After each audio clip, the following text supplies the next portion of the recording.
Alright, fight fans, here are the top 3 emerging storylines from UFC 323. Number 3. Changing of the guard.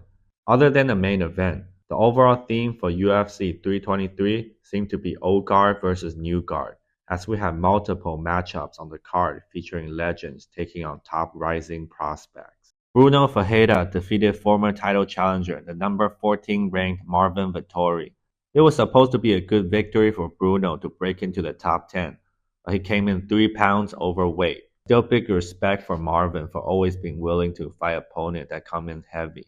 Jalen Turner ended his retirement and made a successful return by finishing legendary striker SM Barboza. It was great to see Jalen get it done. He still maintains his streak of every career win coming by finish.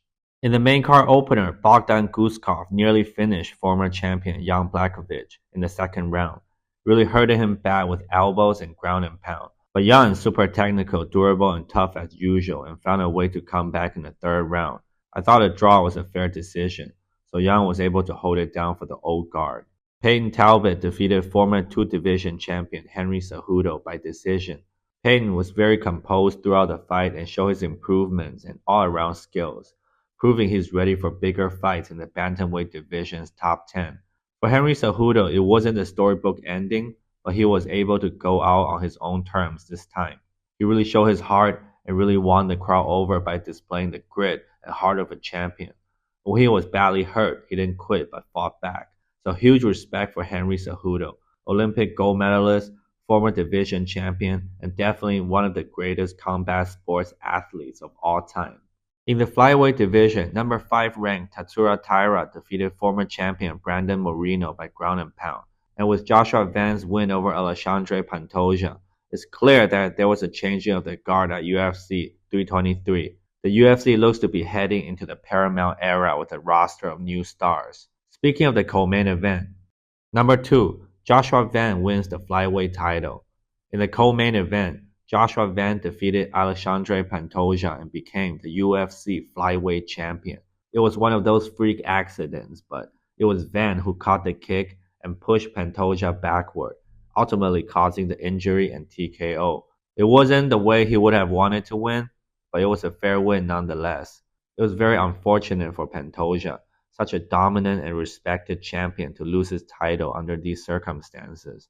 The only good news is that he seems to be able to return a lot sooner than expected. So hopefully the former champion can make a full recovery and we see this rematch down the line. With Joshua Van's victory, he has many options for his first title defense. He can either take on Tatsuro Taira, who defeated Brandon Moreno on the same card. Taira should present an interesting challenge for Van with his grappling heavy attacks. Or Joshua can take on the winner of this coming weekend's main event between Brandon Royval and Manel Kape.